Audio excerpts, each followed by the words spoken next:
Looking for all the latest tips, tricks, updates of what's going on in the recruiting industry, check out the Digital Recruiter Sunday night newsletter.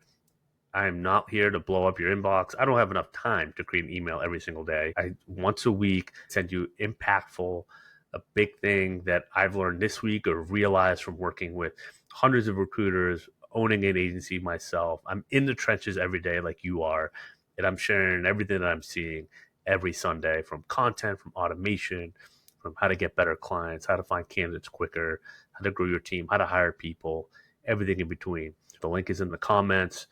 Sign up today, or you can go to my LinkedIn profile, Clark Wilcox. It's the first link on my feature section. You can sign up there. It's all free.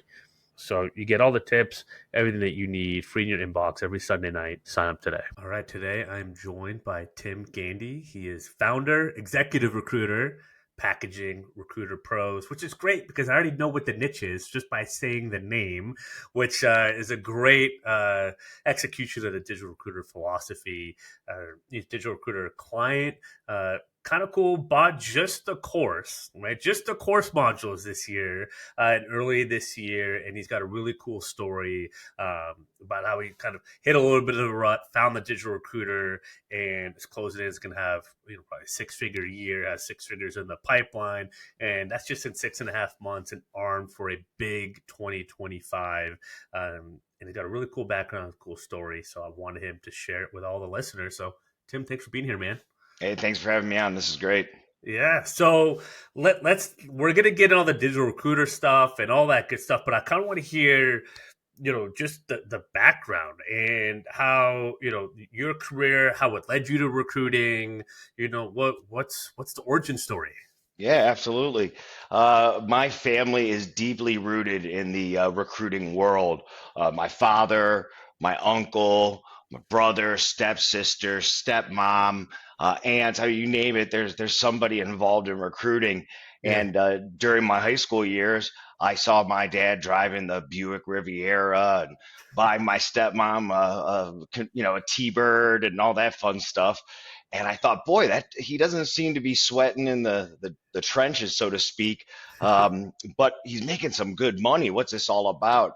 And in high school, I shadowed underneath the company under one of the recruiters there, a couple of the recruiters there, and just fell in love. I thought it was very interesting that you would be able to talk and make money.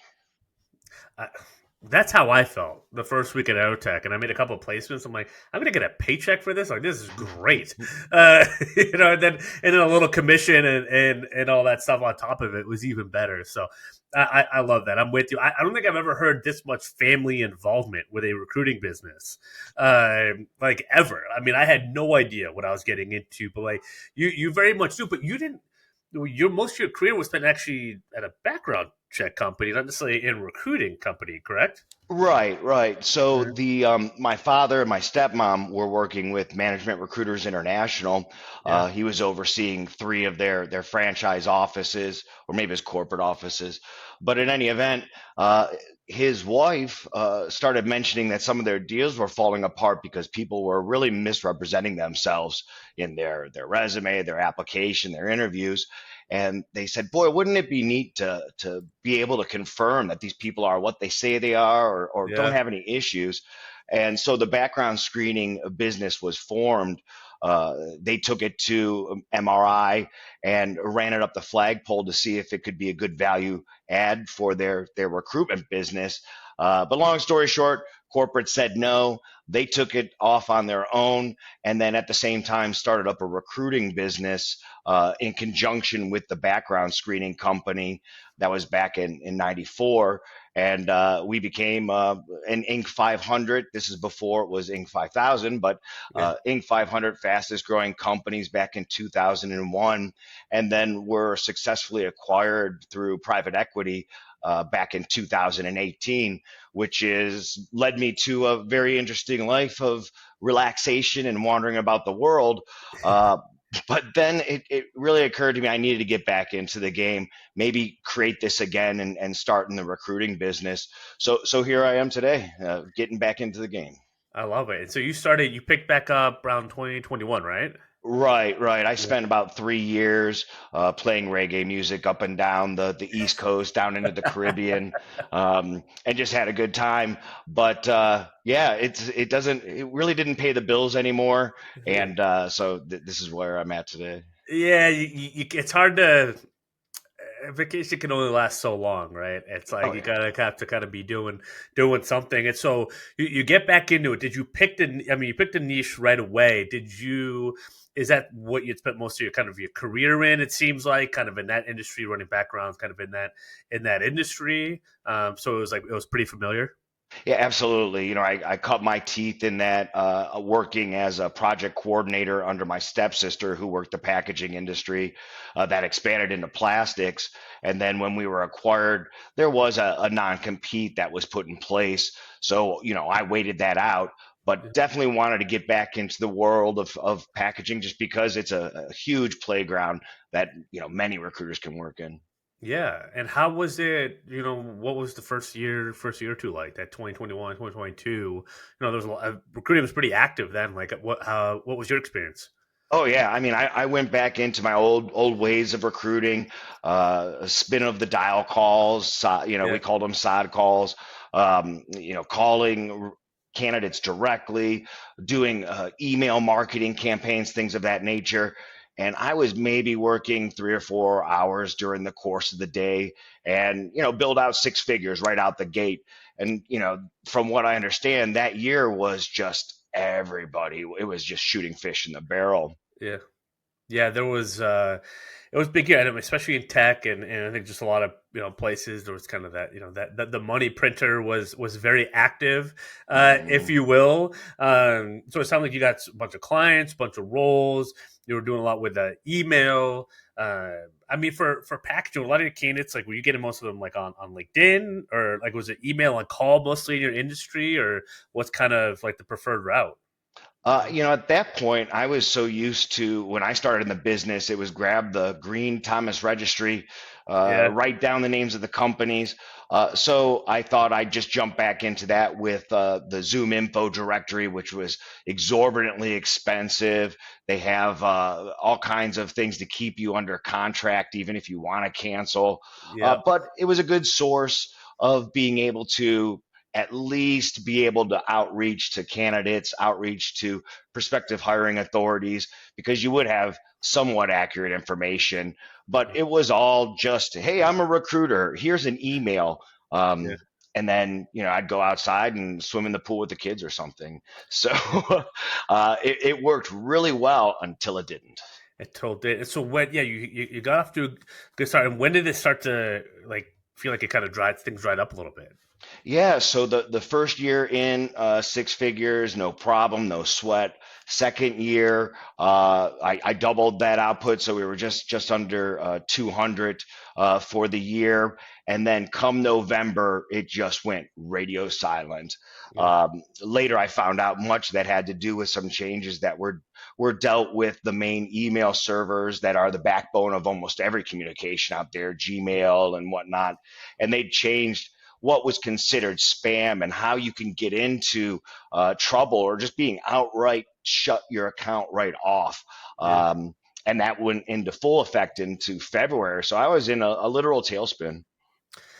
And so that was February 2023 ish, right? Uh, About a year and a half ago. Yeah, yeah, yeah, yeah, yeah. about a year and a half ago. And so email drives up, and it sounds like, I mean, you've got it dialed in, right? You have the email.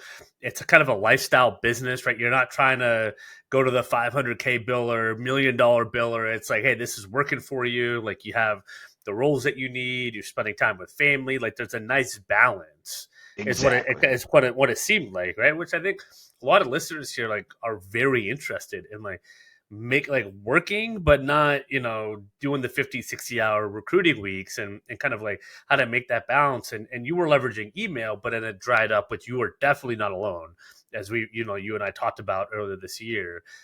And I heard it across the board. And I think email is making a little bit of a comeback now with some of the AI, the data enrichment tools, and everything else. Hmm. But again, I think it's still the old ways of just like the kind of the messaging and the spam and the MPC. It's like it takes so much time, right, to kind of curate some of these email and all that, and to warm up the account and to make sure that you're not getting flagged. No, that's why I did a lot of LinkedIn stuff with recruiters, because I didn't feel like sometimes the ROI and the time with the competition, and it seemed like everyone caught up to email and then some of the regulations. So you have that for 2003, and then what were you trying? Like, what were you trying to do to pivot last year once that was drying up? So I went even more creative and thought I was very unique and started what was it? Phone banking with texts. So Yeah, I put together an entire text program, and it worked great from the standpoint of recruiting candidates for open roles that we were working on. Again, until it didn't. You're sending out a lot of duplicate messages. You have a potential candidate pool of 50 candidates, let's say. You send out those 50 text messages, even if it's through your applicant tracking software, and then T-Mobile would shut you down and say yeah. they wouldn't even tell you. Your text would literally go nowhere. So I was just scratching my head trying to figure out, how do I contact these people? I know how to do the business. I know how to talk to prospective companies and show them what I could bring to the table that they may not have available. Same thing with candidates. I not having to convince them to take a job, but presenting that opportunity and knocking on their door. And I just couldn't figure out, how do I just at least communicate? How do I knock on that door? And Yeah. then through social media, in came Clark Wilcox. And so, yeah, we can definitely talk about that. It seemed like it was a few months, like you and I, like you found.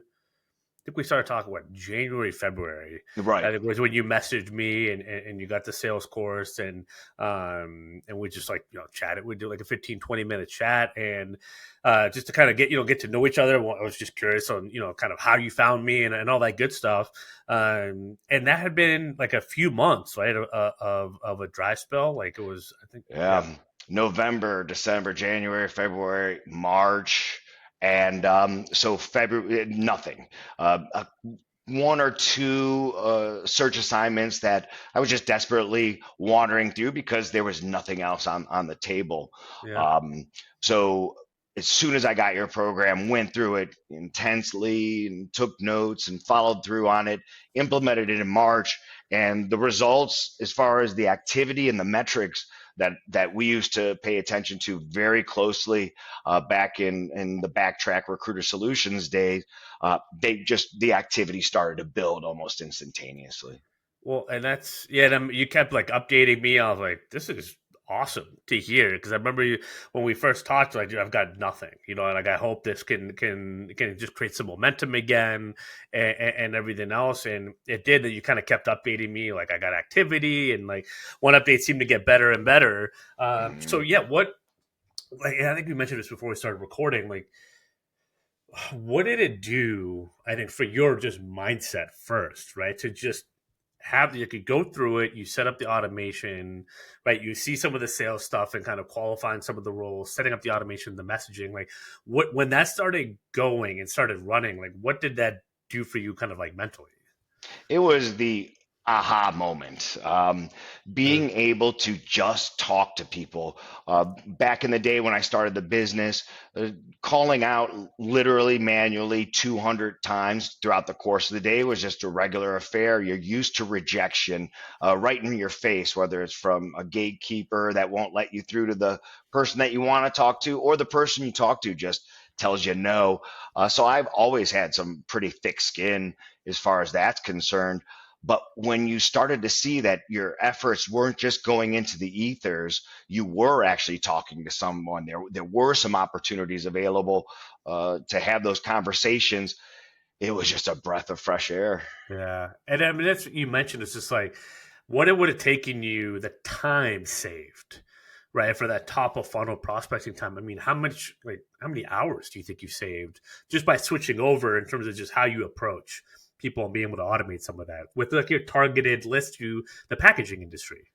Right. I mean, I would say at least 3 hours of the course of the day because of the automation, being able to really target in on those people that you want to talk to, but to keep having a conversation flow and an outreach continually going, it just allows for the most pertinent conversations to rise to the surface. So you can make those meetings, make those arrangements to have those conversations that actually matter, as opposed to the old days of candidates just trying to figure out, well, who's the company you're working for? What's the name of the company? Yeah. And wanting to get that information. It just seemed to filter out a lot of the unnecessary conversations and go right to the meat and potatoes.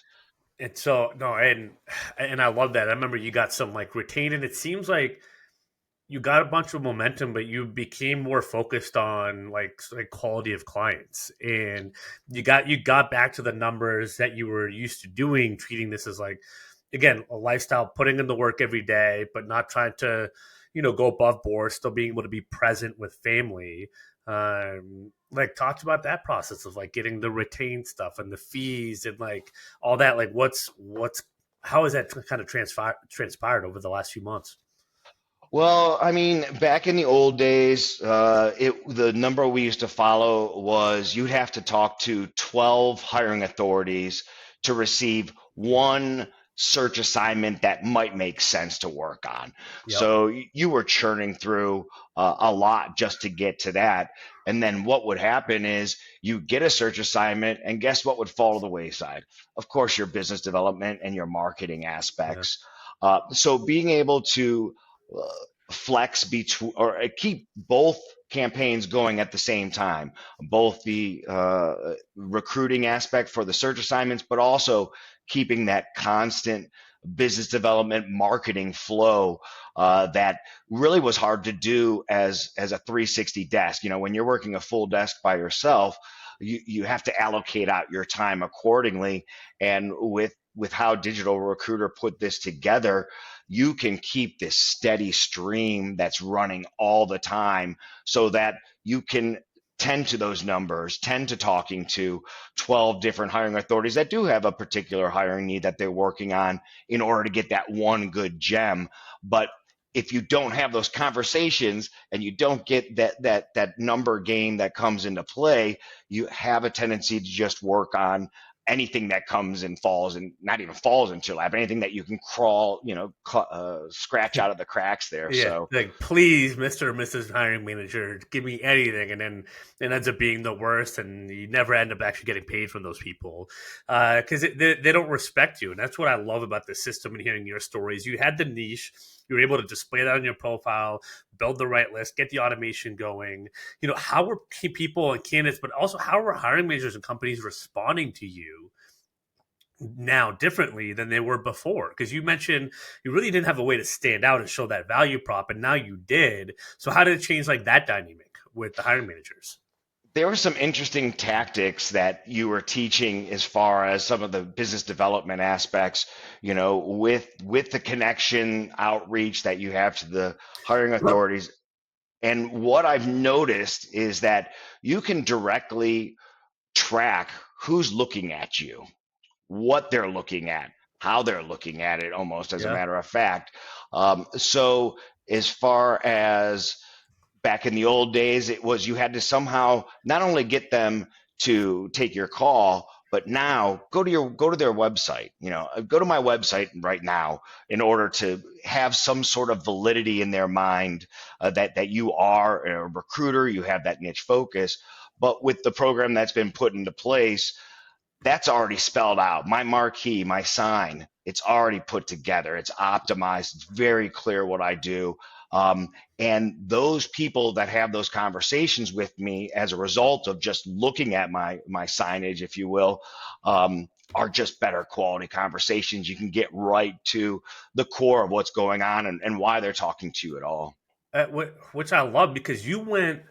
I mean, you went from the zero, right? The no traction, no momentum too. Like you were getting retained, like cashes in, retain, and all that. So it's like the positioning, the knit, the value prop, the leverage of the marketing, then the automation and the volume. I mean, it's not like you were going from zero to a bunch of contingents. I know you had a blend, but like, and Mhm. a lot of people listening, like, how do I get retained searches? It's like you just saw the principles, you saw what we were teaching, and you're like, oh, damn, like I know what I'm doing. Like I know what I'm doing. Like it's Mhm. just that, and then you get on the calls, and it seemed like you had no problem just being like understanding your words. That's what I find so fascinating is like it just clicked for you, and whatever was in there. I know we got some good stuff in there, but you were just like, oh yeah, like I do know what I'm doing. Like they do need my help. I'm going to put that out there, and I'm going to have volume to find the right clients versus just kind of being the spray and pray and being scattered. But I think you like really own being intentional about the agency. It seems like that almost had the biggest effect with getting the retainers and the cash in the door versus anything else. um, yeah. Right. I mean, and that related to a lot of the way the messaging worked for the recruitment aspect. I could feel very confident that because of the ability to refine and target down into understanding who those potential candidates are, and then being able to reach out to them very quickly, very efficiently. I can walk into a particular employer and be very confident in the fact that I will be able to bring you a slate of 3 to 4 candidates within your specs, within this industry, within 2 weeks. And that it's genuine, so it comes across as such. And 2 weeks feels believable because I know some people are like, oh, we'll do 24 hours, 72 hours, but 2 weeks, as you said, within the specs. Now, those candidates might be a perfect fit for the role, but maybe they don't fit the compensation or vice versa. And so, like, it just sounds like you were able to really deliver and set up the expectations to deliver on a reasonable hiring timeline. I know people Mhm. get caught up in like super speedy and like that's great, but you don't necessarily have to overpromise and deliver. In fact, you can almost like underpromise and overdeliver. And to your point, I think that feels believable from Right. clients. It's like, hey, if we can get the right people within 2 weeks and you do 2 week interview process, we get hired within a month. Like, are you happy? They're like, sure, this has been open for 8 months. I would love that. That would be a dream if that could happen. Which is typically the roles that we get as agency recruiters are those, right? So I love that. I think that confidence of the system for BD, but also then recruiting the fulfillment, right? I mean, has that impacted the way you present your fees and you be able to kind of raise your prices because of that? Yeah, absolutely. We do really more of a blend in which we do, it's a contingency fee at the end of the day. However, we do ask for an upfront commitment on their part, kind of a hybrid where it's a small bit A of earnest container. money. Right, Yeah. exactly. And part of that is also I can say with confidence because the way that we target the candidates that we're recruiting, I can very confidently say that these are people that are currently employed. They're relatively happy. They're doing a good job. And I can promise you that no matter how well your HR department wrote that job description and that ad, this person is not looking at it. I'll find you those people. I'm a great supplement to your internal methods because it's a different universe of candidates. And that authenticity and that genuine enthusiasm just it rings true in anybody's ear that's listening. Well, it's real, and that's the one thing I impart on all agency recruiters is like you're able to be proactive versus these internal departments typically have to be reactive because they don't have the time to do what we can do as agency recruiters, and so they just do what's easy, job description, copy and paste, and throw it up there. But to your point, it doesn't end up matching up with typically the candidates that they say they're actually looking for. They'll actually hire, and that's why you can kind of give away the secrets to the game, as an agency Hmm. recruiter, and still they'll still need you because they don't have the time to properly source and screen or know the messaging that's actually going to get those people to kind of respond and to be interested.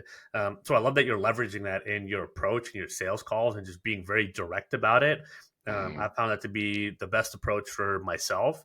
Of just like you kind of lay it on the table, and then you get a quick yes or a quick no. I think that's the best way to operate in recruiting. And I love that you have like the little money up front because that kind of weeds out the BSers, right? Oh yeah. And I think it sounds like that you've gotten so much of your time back this year and not just like Sanity spinning too. your wheels and sanity. Yeah, I mean, talk about that. Yeah, like how has it changed kind of your overall like kind of well being? Yeah, I mean, it was very frustrating after so many years. I'm coming up on 30 years in the business, and to have it literally just fall apart where nothing was going in any direction. It definitely didn't help family life. It definitely didn't help alcohol consumption by any stretch. It was a very, very trying time. So to be frank, it was kind of a godsend to have this ability to at least get back and maneuver within that world again. And having some wins, having some successes, just makes you realize, oh, I can do this. I don't have to search the job postings myself to find, well, maybe there's a different career that I need to get involved with, Yeah, which is where I was really sitting at the beginning of this year, going, well, I guess it just changed and there's not much I can do about it. But having a different angle, having a different view allowed me. Who was it that said, uh, I can't lie, I have a horrible memory, you know? So being able to tell companies with authority that I could bring you these people, I could find you them. And for that, I command a very, very premium fee. Uh, People want to hear that in a luxury item, if you will. They want to hear that this is what it is. And hey, we're not for everyone. So, here's a couple of my competitors. I know they work at 15% fees. That's fine. Good luck and keep me on file. yeah. It's non-confrontational and it's just so straightforward. You could be exactly who you want to be in this business. I love that. And I love that approach. And, I've always appreciated, your transparency whenever we've had a call or email, like you've been pretty blunt. It's been pretty powerful testimony. And you're just very direct about it. Like, yeah, this is how I was at. I wasn't feeling great about it. I think so many recruiters and people that kind of go through struggles are maybe afraid to admit that it's a tough time and it's humble and that it's not forever failure, but there's stretches where things don't go your way. We've all had them if you've been in this game any sort of years. And so I think what I appreciate is just the humility that you didn't point fingers elsewhere and you're just like, okay, what can I do to solve the problem? And Exactly. 30 years in the business, you're like, okay, maybe, someone, a little, a couple years younger than me, like has a couple strategies that might be able to help. And I think, and then you got there and then you put in all the work. I mean, that's the thing is like, I'm always getting updates from you of like, I did this and that worked and this is going and all that. So I'm like, you're just doing it and you weren't expecting it to save your life or anything like that, or to save your business. You're just like, I'm just trying something different. And it turned out that like, it really helped, but you still made it happen. Right. As I said, I'm just a guide and the program is just a guide, but like you made it happen. I mean, I think it's just that approach and that directness and that bluntness, whether things aren't going your way or things are going your way. And just handling it with just like that respect for the other side, right? A client can't pay your service. Hey, that's okay. It's all good, right? Here's a Mm-hmm. couple of competitors, or things aren't going, things aren't going my way. It's all right. Like, can I figure out a new system? Can I try something? And that mentality of like, well, maybe it's this door that'll work is Mm-hmm. always as a key success trait in every client I've had that's ended up kind of having the transformation that they want. And it's just like, well, maybe it's this door, maybe it's that door, maybe this will be the one. And then when you find those doors that work, you double down on it, Well, and, yeah, and you there's don't let always a go. way. There's Yeah, always a way to communicate with people. And just because, I saw the advent of the fax machine becoming a thing, and then I saw that go away. yeah, I saw cell phones come into the world, and now you can call somebody on your cell phone. And God forbid, some people would be so upset you called them on their cell phone, but now it's nothing but cell phone. So you see that there's different ways of communicating. There's different ways that people are receptive to hearing about you. And with your program being able to put together uh, every communication has your sign of your company right in front of it, front and center, really stops having it, eliminates a lot of the need to educate people about what you do, why you do it. Again, so you can go right into that finally have that communication with somebody to explain how you can help them after you understand their problem. Right. And it's like whether it's from the outreach or the inbound after you've done some outreach, but they didn't respond right away. But then maybe it's that one post, and I see it all the time.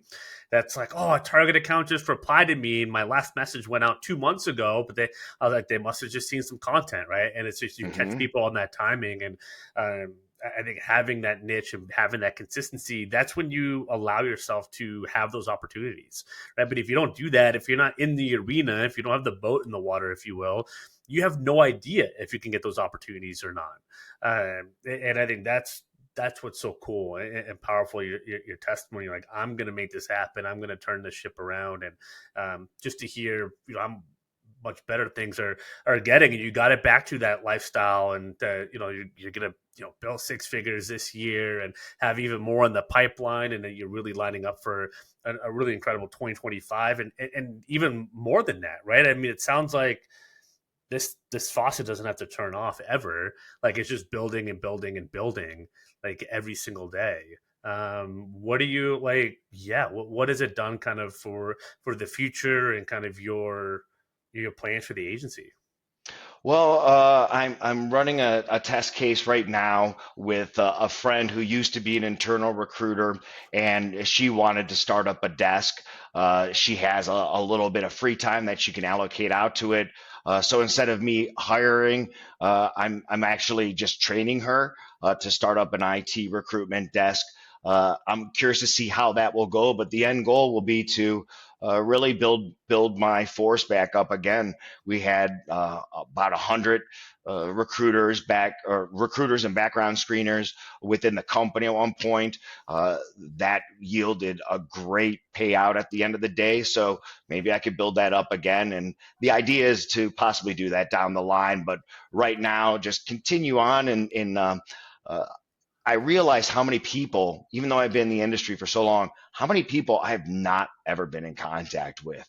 Yeah, The constant marketing drip program that's in place is just introducing me. I'm talking to, I'm having 90 connects a week. mm, And back in those days of using a telephone to call people and run through it, to get 90 connects in a week, you would have to be on the phone 24/7. yeah, Just it was impossible to do. While it's not automatic in the sense that the basic tenets of being a good recruiter and a good business development rep for your desk, the automation is just ensuring that you're at least and the content as well, ensuring that you're continually having this little soft touch as opposed to, again, going back to the 200 phone calls a day.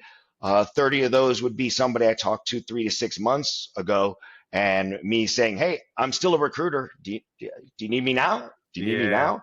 So those days are gone with the content portion of it. That is your touch. That's your touch back, and it's proven very effective.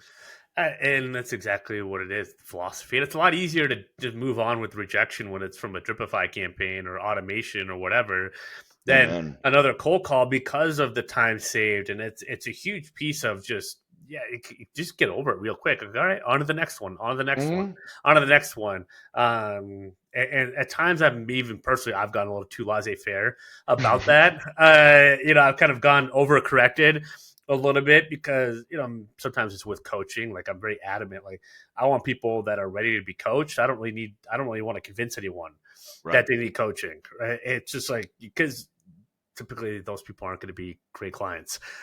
So there is a little bit of like you have to meet me halfway with Mm-hmm. this, but that's what I love to refine content for the coaching, for the recruiting piece. It's like you kind of have that with recruiting. It's the same. It's timing, right? You can't necessarily force a role to be open, right? But you can educate, you can help be part of their planning, the hiring plan, and all that, and kind of get stuff ready to go and have a bunch of irons in the fire. And next thing you know, you just only need like 5 or 10 clients and a placement at each to have a good 150 250K a year, Easily. if that's what you're going for, and without killing yourself on the workload. So no, it's super cool. Yeah, and then it's fun too. You really get to see. Uh, changing some people's lives. There's been so many different changes that have been happening in my industry where sales reps are getting their commissions just cut because private equity has come in and is making accounting changes as opposed to business decisions on the strategic end, and finding opportunities for them so that they could be the hunters that they are with uncapped commission structures. You really see that it helps people out in this great crazy world of what's going on with offshoring and onshoring. Yeah. You really get an opportunity to help some people really make a difference in their life, so they have to sweat a little bit less, or maybe they can go on that extra vacation now because they got a bump, or their quality of life is better. You can really make a significant difference in a company's life and their bottom line, as well as the people you place. It's just a phenomenal business.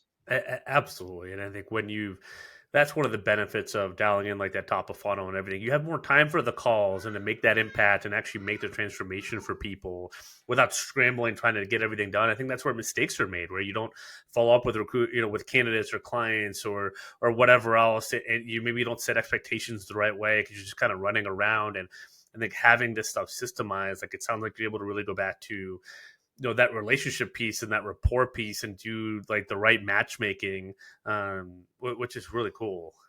Mhm. So and it sounds like, so yeah, just talk to us a little bit about the kind of the packaging industry right now. I mean, it's the niche, like you own that niche in recruiting. Like what's going on there? Like what are you seeing companies in that space do right? It sounds like you're hearing some things definitely doing wrong with cutting commissions. Mhm. What's your take on the space right now? I mean, the biggest thing that I'm seeing right now is that it's a very consumer driven market.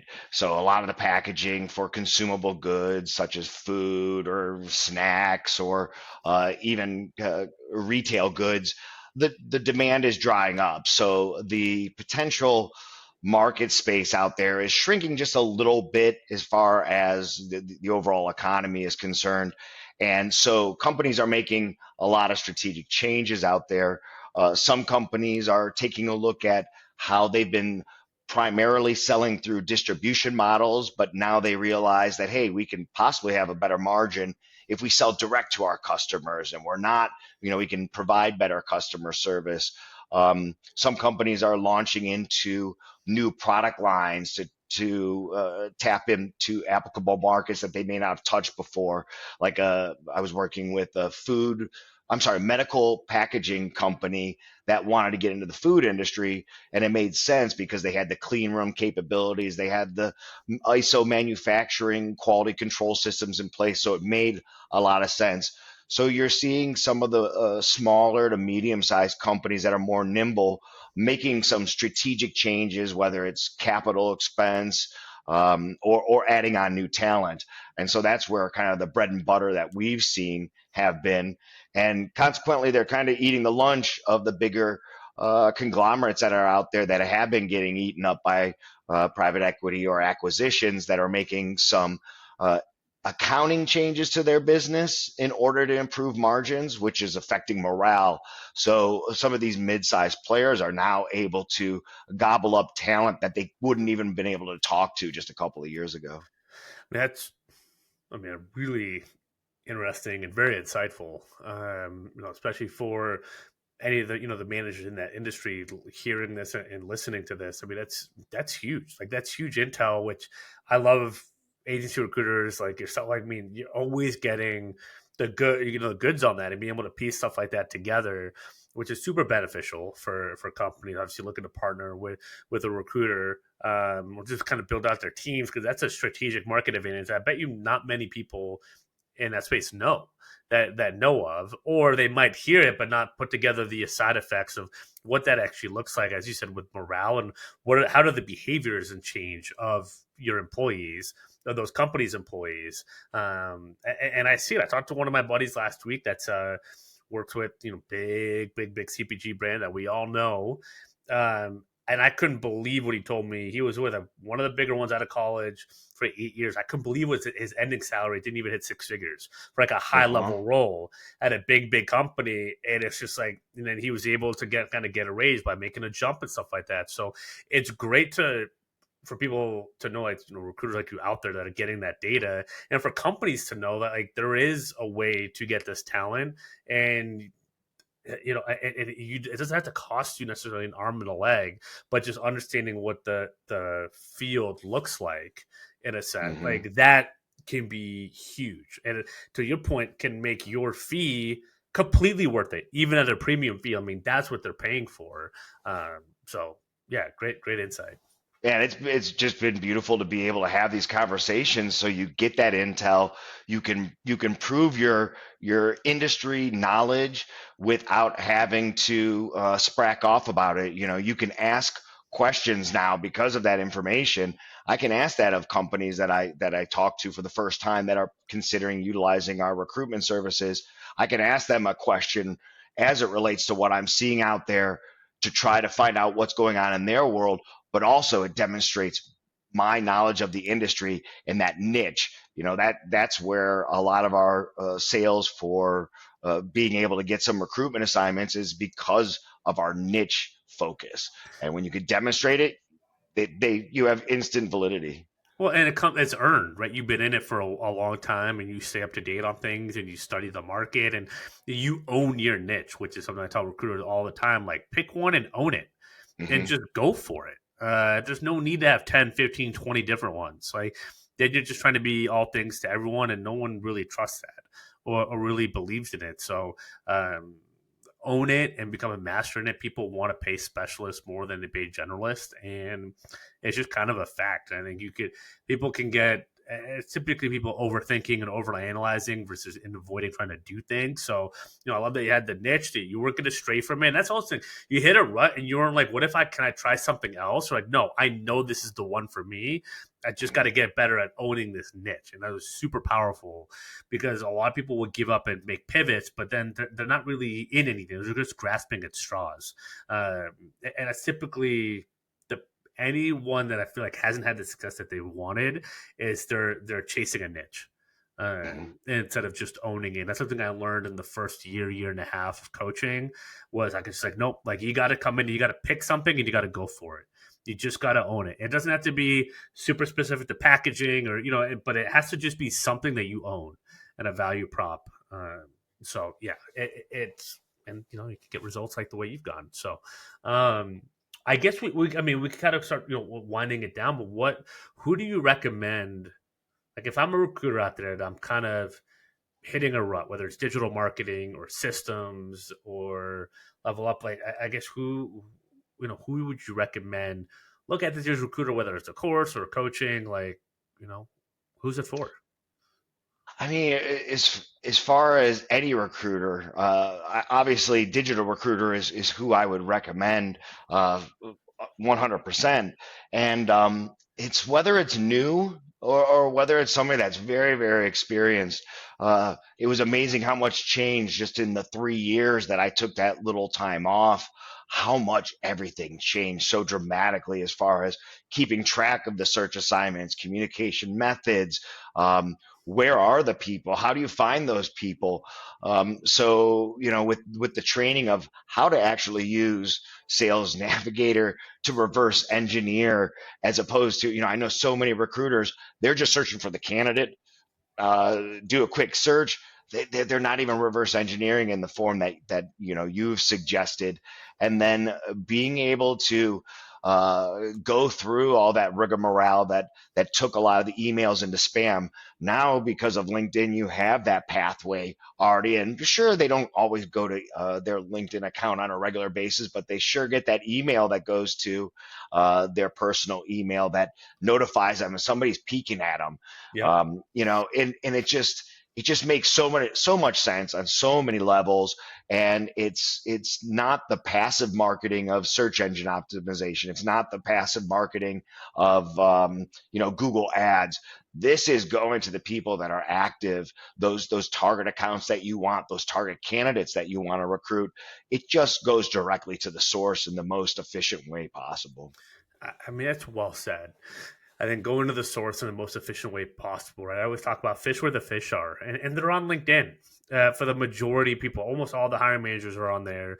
Most of the candidates are. Some aren't. Maybe forklift drivers and stuff like that aren't as much. But we've had people find nurses and psychiatrists, and you have people in packaging, and it's stuff that with people and there's been lawyers, like people you might not think like they're on there. And so if you're not getting what you need, it's probably because you're not leveraging it to your point and using it as efficiently, effectively as possible. So, I just can't thank you, enough for investing in yourself, putting the time in, the work, and I'm so happy for you that you're able to Thanks. kind of build this back up to where it should be. And I know you're going to build it even bigger than probably you even thought possible a year ago, Oh yeah, which is pretty cool. I know this is just the beginning in so many ways. I mean, literally 6 months in, yeah. and it's pretty amazing I what want you've been able more. to get back. And so exactly, and it sounds like you're having fun again, and you don't mind working a little bit more and all that stuff now because you have this. It sounds Hmm. like that. It's just like that's what I found. It's like I don't mind working more now because it's fun again. Oh yeah, it's so much Yeah, fun. yeah. That's why my wife says, "Oh, are you out? Are you his biggest fanboy?" I go, "Well, Maybe I know. I'm a I fan." gotta get up to. I know I gotta get to Cleveland. We gotta get up that Marble Room, man. That's my spot. Yes. Yeah, I Uh, haven't been there yet. Oddly enough, my wife does a lot of scratch cooking from our garden and our chickens and whatnot here. But I hear their food would rival my wife's, which is a hard it, thing to do. well, I don't know about that, but it's delicious. But I love that. Yeah, we did a little, the little gardens and stuff like that this year, Yeah, and it's definitely nice. We don't have the chickens yet, but yeah, I don't know if we'll rival that, but it's definitely an experience. At least the architecture is incredible inside there. So I'll yeah. have to make sure to get up there soon. But Tim, I appreciate you coming on, sharing your Likewise, I testimony, and appreciate you. yeah, of course, man. And I'm so happy, the success, the bounce back. It's a great comeback story, and I know it's in many ways it's kind of just the beginning. I'm excited to hear how you expand, and um, yeah, man. Anything you want to leave the people with? No, it's definitely keep in touch, and I would highly recommend anybody. The investment is so small. You didn't pay me a penny to give any endorsement of your, your service and your training. I was reticent to even bring it up because I don't want my competition here. But at the end of the day, I I've sent target lists to companies before I even get the search, going, hey, just so you know, this is where I would go. Here's a list of candidates that I would go after because I know they just can't do what we do. They can't bring that to the table. So yeah, I really appreciate it. I'm going to consume every bit of information that you have. Can't wait to see the updated site as well and the updated library. It's been an absolute joy. I really appreciate it. Well, appreciate it, Tim. And whether you're listening, we will ever work together or not, or you ever buy a course or not, I just hope everyone listening can get that attitude of like just the boldness of like, here, I can give you the script, but I know you can't figure it out. Company or Mr. or Mrs. Manager. So I love that. That's the best. That's the best. That's the digital recruiter attitude that I love to hear. So I wish you continued success, my friend. Absolutely. Likewise, I appreciate your time so much. Thank you. All right. Well, All that'll do right. it. Make sure to give 5 stars, give some love, connect with Tim on LinkedIn. We'll have his URL and the episode bio. Until next time, happy hunting, y'all.